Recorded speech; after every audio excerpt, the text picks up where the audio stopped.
بسم اللہ الرحمن الرحیم۔ جو 10th کلاس اس کی صورت ہے ہمارے پاس سورۃ الحجر، تو اس کی جو ہے وہ آیات جو ہیں وہ پیپر کے اندر جو ہیں وہ شامل نہیں ہیں، کہ اس کا جو ہے وہ ہمارے پاس جو ٹرانسلیشن ہے، ترجمہ ہے، وہ پیپر میں نہیں آئے گا۔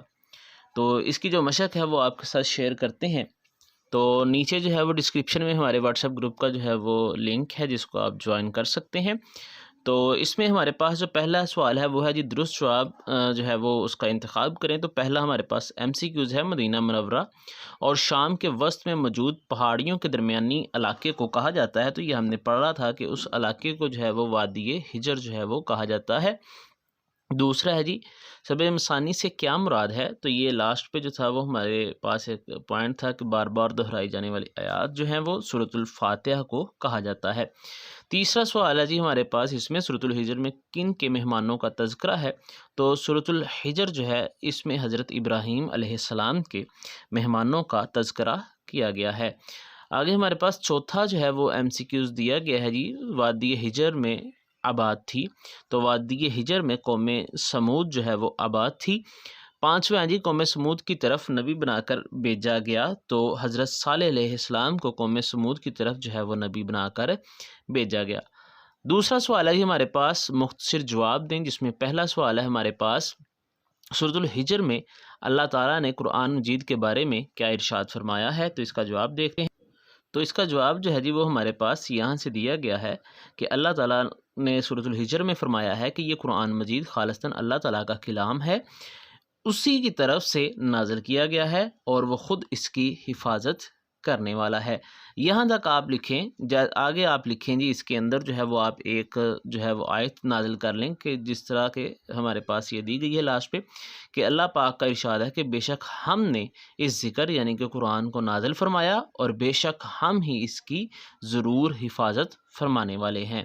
آگے تو یہاں پہ ہمارے پاس جو دوسرا ہے جی وہ ہے جی سورۃ الحجر کا مرکزی موضوع تحریر کریں۔ تو چلیے وہ تو اس کا جواب جو ہے جی یہ ہمارے پاس فرسٹ پیج پہ دیا گیا ہے کہ سورۃ جو حجر ہے اس کا مرکزی موضوع جو ہے وہ قدرت الہی کی نشانیاں، قرآن مجید اور صاحب قرآن کی حقانیت کا بیان ہے۔ تو یہ ہمارے پاس دوسرا آ گیا۔ تیسرا سوال جو ہمارے پاس دیا گیا ہے وہ ہے جی سورۃ الحجر کی فضیلت میں حدیث مبارک کا ترجمہ لکھیں۔ تو اس کو دیکھتے ہیں۔ تو اس کا جواب جو ہے سوال نمبر 3 جو ہے اس کا جواب ہمارے پاس یہاں پہ دیا گیا ہے تیسرے سوال کا کہ ایک شخص رسول اللہ خاتم النبیین صلی اللہ علیہ وآلہ وسلم کے پاس آیا اور عرض کیا، اللہ کے رسول مجھے قرآن مجید پڑھائیے۔ آپ خاتم النبیین صلی اللہ علیہ وآلہ وسلم نے فرمایا ان 3 سورتوں کو پڑھو جن کے شروع میں الف لام را ہے۔ آگے ہم دیکھتے ہیں چوتھا سوال کیا ہے۔ تو چوتھا سوال ہمارے پاس دیا گیا ہے سورۃ الحجر کے آغاز میں کس کا تذکرہ کیا گیا ہے؟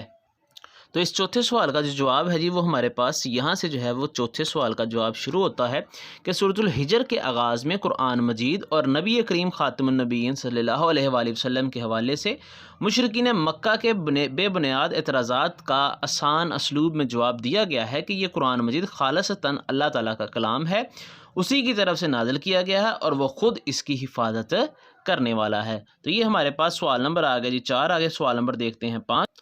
سوال نمبر 5 ہے جی ہمارے پاس سورۃ الحجر کی روشنی میں اللہ تعالیٰ کی قدرت کاملہ کے چند دلائل تحریر کریں۔ تو جو 5واں سوال ہے جی ہمارے پاس اس کا جواب جو ہے وہ ہمارے پاس یہاں سے جو ہے وہ شروع ہوتا ہے۔ چند دلائل دینے ہیں، تو اس میں سے پہلا دلیل ہے ہمارے پاس جی ستونوں کے بغیر آسمان کی تخلیق کی گئی۔ دوسرا ہے جی اس نے خوب ستارے بنائے، یہ دوسرا آ گیا ہمارے پاس۔ تیسرا ہے جی اس نے وسیع و عریض زمین اور اس کا توازن قائم کرنے کے لیے پہاڑ جو ہیں وہ جما دیے۔ اسی طرح ہمارے پاس زمین میں ہر چیز کو ٹھیک اندازے سے لگایا، اس مخلوق کی ساری جو ہے وہ روزی کا سامان مہیا کیا، بادلوں کو ہواؤں کو بیچ کر بادلوں والی ہواؤں کو بیچ کر بارش برسا کر زمین کی سرابی کا ذکر کیا گیا۔ تو یہ ہمارے پاس جو سوال نمبر جو ہے وہ 5 ہے یہ مکمل ہو جاتا ہے۔ آگے ہم دیکھتے ہیں۔ تو آگے ہمارے پاس تفصیلی سوال ہے سوال نمبر 3، جس میں ایک ہی سوال ہے سورۃ الحجر جو ہے اس کے بنیادی مضامین تحریر کریں۔ تو اس کا جواب جو ہے وہ ہمارے پاس یہاں سے جو ہے وہ لانگ سوال جو فرسٹ ہے اس کا جواب شروع ہو رہا ہے اور یہ لاسٹ تک جائے گا۔ تو میں آپ سے یہ کہوں گا کہ آپ جو اس کے اوپر جو تعارف والا ہے اس کو بھی اچھے طریقے سے ہیڈنگ کے ساتھ یاد کریں. ہم نے ویڈیو اپلوڈ کی ہے، اس کا لنک جو ہے وہ آپ کو مل جائے گا اسی چینل کے اوپر جو ہے وہ موجود ہے. تاکہ کیونکہ جی دیکھیں 9th کے اندر آپ لوگوں کے ساتھ جو ماڈل شیئر کیا گیا تھا اس میں یہ بتایا گیا تھا کہ آپ کو صرف اور صرف جو ہے وہ بنیادی مضامین آئیں گے، مگر جو سیکنڈ ٹائم کے پیپر تھے یا فرسٹ ٹائم کے پیپر تھے ان کو آپ اٹھا کے دیکھیں تو موسٹلی جو سوالات تھے وہ علمی و عملی نکات میں سے آگے تھے، جس کا شارٹ کے علاوہ کہیں پہ انہوں نے تذکرہ اتنا زیادہ نہیں تھا کیا ہوا. تو اس لیے آپ پوری جو ہے یہ صورت کی جو ہے وہ ڈیٹیل دیکھیں. تو ابھی ہم اپنا لانگ سوال نمبر 1 جو ہے اس کو آپ کے ساتھ شیئر کرتے ہیں. تو یہ یہاں سے شروع ہوگا جی ہمارے پاس، جس میں سب سے پہلے جو بنیادی مضامین میں سے آئے گا وہ آئے گا جی مشرکین مکہ کے بے بنیاد اعتراضات کا جواب. تو یہ ہمارے پاس جو ہے وہ اس کی پہلی ہیڈنگ جو ہے وہ بن جائے گی جو ہمارے پاس یہاں تک آئے گی. ٹھیک ہے، لانگ کویسچن جو ہوتا ہے وہ ہم نے ہیڈنگز کے ساتھ لکھنا ہوتا ہے. تو پہلی جو ہماری ہیڈنگ بنے گی وہ ہمارے پاس یہ بنے گی مشرکین مکہ کے اعتراضات کا، بے بنیاد اعتراضات کا جواب. اس کے بعد ہمارے پاس یہاں پہ دوسرا پیرا جو ہے وہ شروع ہو جاتا ہے جس کی ہم ہیڈنگ دیں گے اللہ تعالیٰ کی قدرت کاملہ کے چند دلائل کا بیان. تو یہ ہمارے پاس اس کی دوسری جو ہے وہ ہیڈنگ جو ہے وہ بن جائے گی. یہ ہماری ہیڈنگ جو ہے وہ چلے گی جی ان دلائل کا تذکرہ جو ہے وہ فرما کر جو ہے وہ دعوت دینا ہے. یہاں تک اس ہیڈنگ کو ہم جو ہے وہ سمرائز کر دیں گے، اس کو ختم کر دیں گے. اس سے آگے جو ہے وہ ہم ہیڈنگ دیں گے کیونکہ ہیڈنگ زیادہ ہونی جو ہے وہ اچھا ہوتا ہے. تو یہاں پہ ہم اس کو دیں گے جی جو ہے وہ حضرت آدم علیہ السلام کا قصہ. ٹھیک ہے جی، حضرت آدم علیہ السلام کے قصے کا تذکرہ، حضرت جو ہے وہ آدم علیہ السلام کا تذکرہ جو ہے وہ ہم اس کی ہیڈنگ دیں گے. اس کے بعد ہم یہاں پہ ہیڈنگ دیں گے جی حضرت ابراہیم علیہ السلام جو ہیں ان کی جو ہے وہ ہیڈنگ کا جو ہے وہ ہم حوالہ دیں گے کہ ان کے جو ہیں وہ مہمان وغیرہ جو ہیں ان کا تذکرہ جو ہے وہ کیا گیا ہے. اس کے بعد ہم یہاں سے آگے جو ہے وہ قوم لوط اور قوم شعیب کا جو ہے وہ تذکرہ جو ہے وہ بیان کریں گے اور یہیں تک ہیڈنگ جو ہے وہ ہماری رہ جائے گی. اس کے بعد آ جائے گی جی ہماری ہیڈنگ مشرکین کو دعوت.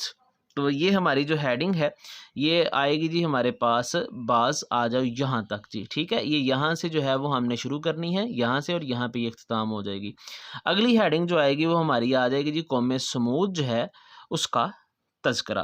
تو یہ ہمارے پاس یہاں تک جو ہے وہ اگلی ہیڈنگ جو ہے وہ ہمارے پاس آئے گی سبع مثانی. یہ ہمارے پاس جو ہے جی اپنی ہماری جو ہے وہ نیکسٹ ہیڈنگ آ جائے گی. اور لاسٹ کے اوپر جو ہے وہ نبی کریم خاتم النبیین صلی اللہ علیہ وسلم کو اعلانیہ تبلیغ دین کا حکم جو ہے یہ ہمارے پاس جو ہے وہ آخری ہماری ہیڈنگ آ جائے گی. آگے ہمارے پاس جو ہے وہ 2 یہ دی گئی ہیں اہمیت.